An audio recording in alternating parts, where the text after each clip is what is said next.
영국에서는 일주일에 4일만 일한다고 합니다. 게다가 이틀은 회사에서 이틀은 집에서 근무할 수 있다니 영국의 직장인들은 정말 그렇게 여유로운 걸까요? 전 국민의 4분의 3이 전원주택에 살고 평범한 가정이라도 5년에서 7년만 바짝 일하면 정원이 딸린 꿈의 저택을 살 수 있다는 말, 과연 사실일까요? 음식은 죄다 괴식뿐이고 피쉬앤칩스밖에 없는 미식의 불모지라는 말은 또 어떨까요? 영국의 실제 생활이 정말 그렇게 팍팍할까요? 심지어 반려동물에게 유산을 물려주는 것이 법적으로 허용된다고 합니다. 실제로 65세 이상 노인의 약 34%가 유언장에 고양이와 강아지를 위해 약 880만 원 정도의 자금을 남겨둔다고 하네요.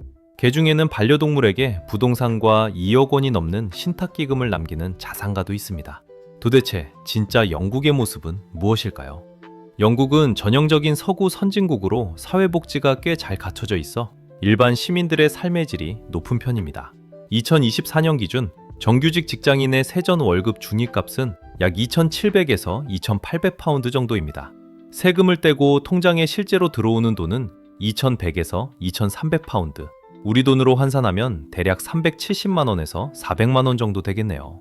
영국인의 근무 시간은 법적으로 엄격하게 제한되어 있습니다. 원칙적으로 주당 48시간을 넘길 수 없으며 법정 유급 연차는 연간 28일이나 됩니다. 통계에 따르면 영국 정규직의 주당 평균 근무 시간은 36.5시간에 불과하고 연간 근무 시간은 약 1898시간입니다. 게다가 2022년부터는 주 4일 근무제, 시범 운영을 시작했습니다. 근무 시간은 20% 줄이되 급여는 그대로 유지하는 방식이죠. 결과는 놀라웠습니다. 직원들의 결근율은 월 2일에서 0.7일로 줄었고 이직률은 57%나 감소했습니다. 반면 52%의 직원이 더 많은 핵심 업무를 처리했고 직원들의 행복감과 생활 만족도는 73%나 상승했죠. 현재 영국 정부는 근로자가 주 4일 근무를 요구할 수 있는 권리를 법안에 포함하는 것을 검토 중입니다. 스코틀랜드에서는 교사들이 주 4일제를 시범 운영하며 하루를 수업 준비와 행정 업무에 쓰도록 했고 웨이스 정부도 공공부문에서 주 4일제 도입을 모색하고 있습니다.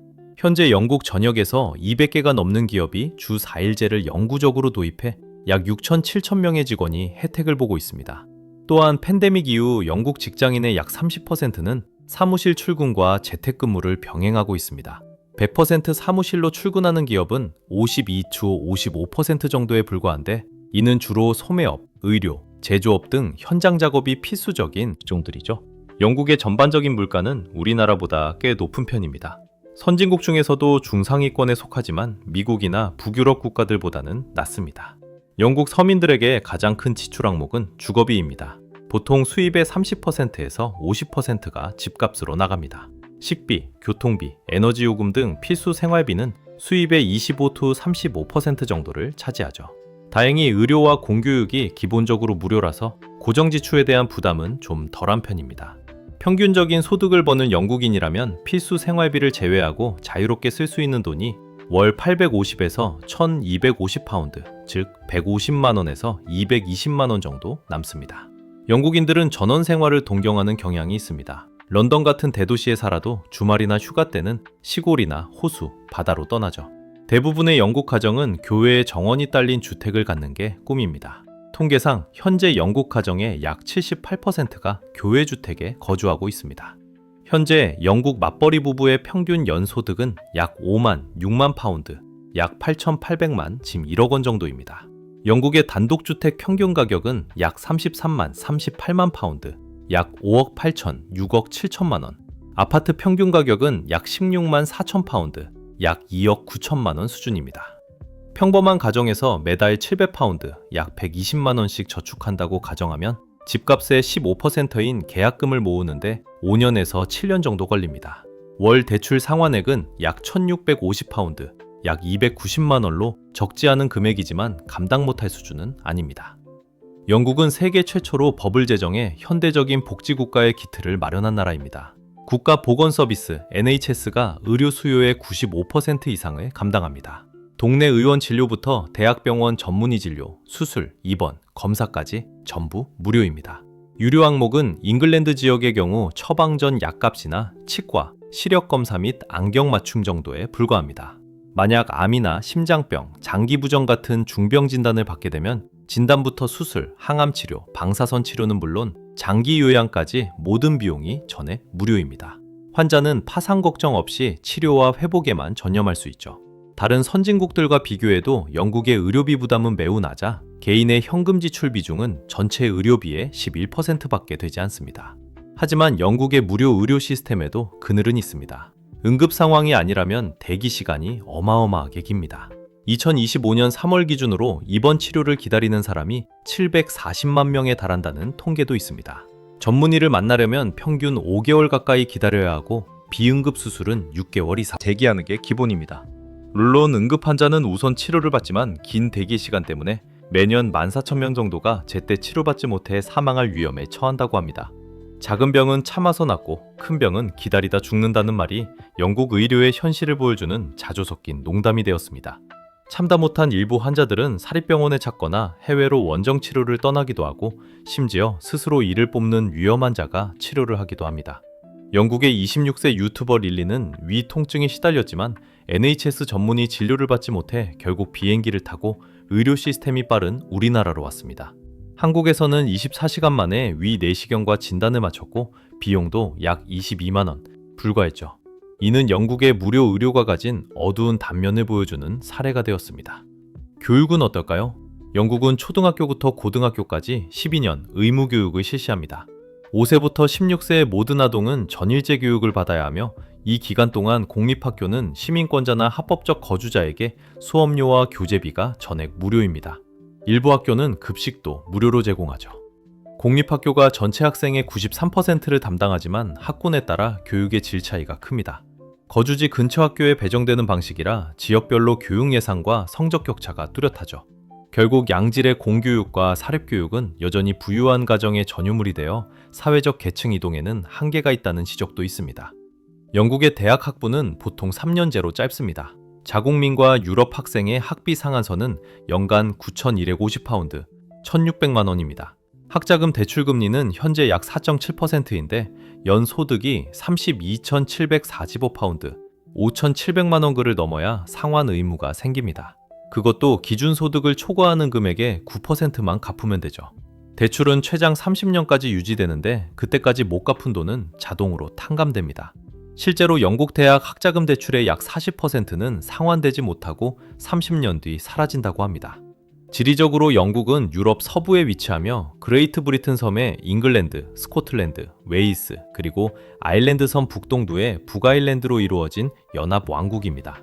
전체 면적은 약 24만 4천 제곱킬로미터로 한반도 전체 면적과 비슷합니다. 인구는 약 6,900만 명입니다. 수도 런던은 세계적인 금융중심지이자 세계 최대의 보험 및 금현물 거래 시장이기도 하죠. 영국은 1차 산업혁명의 발상지입니다. 산업혁명을 통해 현대 공업경제의 기초를 닦았고 이를 바탕으로 역사상 가장 거대한 식민 제국을 건설했습니다. 전성기의 대영 제국은 전 세계 영토와 인구의 4분의 1을 지배했습니다. 모든 대륙과 시간대에 식민지가 있어 언제나 영국의 영토 중 한 곳은 태양이 비치고 있었죠. 그래서 해가 지지 않는 나라로 불렸습니다. 비록 옛 영광은 사라졌지만 영국은 여전히 전 세계적으로 막강한 영향력을 행사합니다. 영어는 세계 공용어가 되었고 영미법 체계는 전 세계 국가의 3분의 1이 채택하고 있으며 지금도 정치, 법률, 경제 규칙에 깊은 영향을 미치고 있습니다.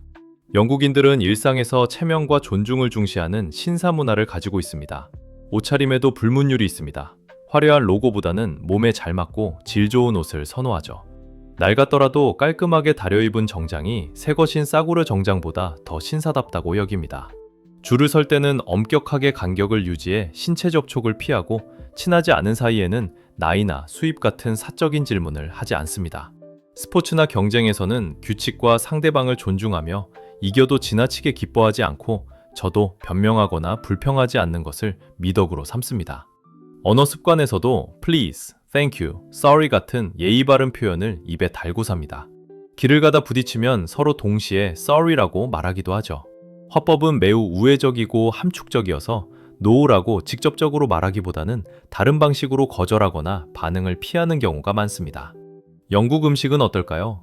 전통 요리는 재료나 조리법이 단순해서 변화가 적은 편입니다.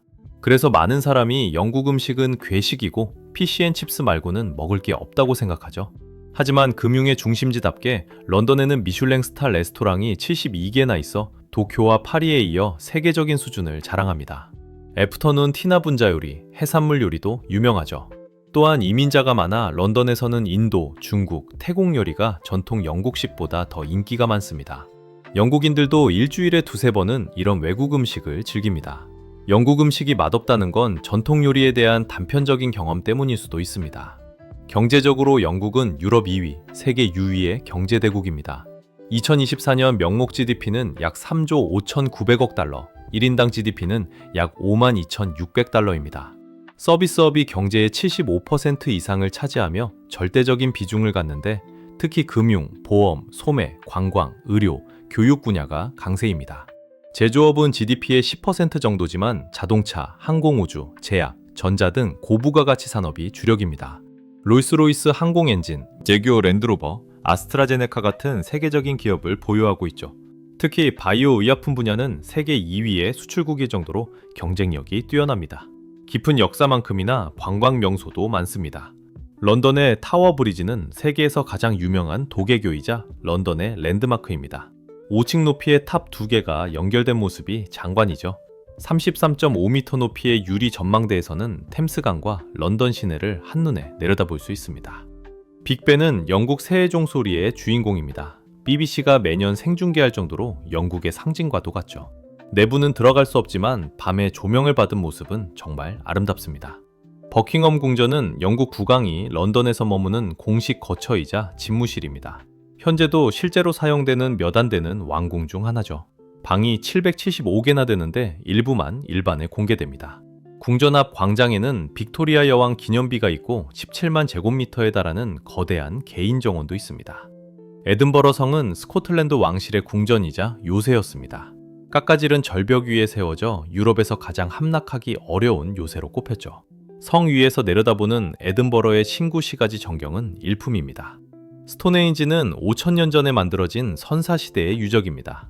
30톤이 넘는 거대한 돌들을 어떻게 옮기고 세웠는지 아직도 미스터리로 남아있어 세계 7대 불가사의 중 하나로 불립니다. 마지막으로 우리나라와 비교해볼까요? 우리는 영국보다 훨씬 안전합니다. 밤늦게 돌아다녀도 걱정 없는 치안 수준은 세계 최고 수준이죠. 전국이 반나절 생활권으로 묶인 촘촘한 고속철도망, 어디서나 통하는 모바일 결제, 세계 최고 수준의 배달 문화와 편리한 온라인 행정 서비스 등 디지털 환경은 영국이 따라올 수 없을 정도로 앞서 있습니다. 무엇보다 우리나라는 마태민족 아니겠습니까? 산지에서 직송되는 신선한 식재료와 전국 8도의 다채로운 향토 음식은 영국과는 비교할 수 없는 즐거움을 줍니다. 그럼 여러분 모두 행복한 하루 보내세요.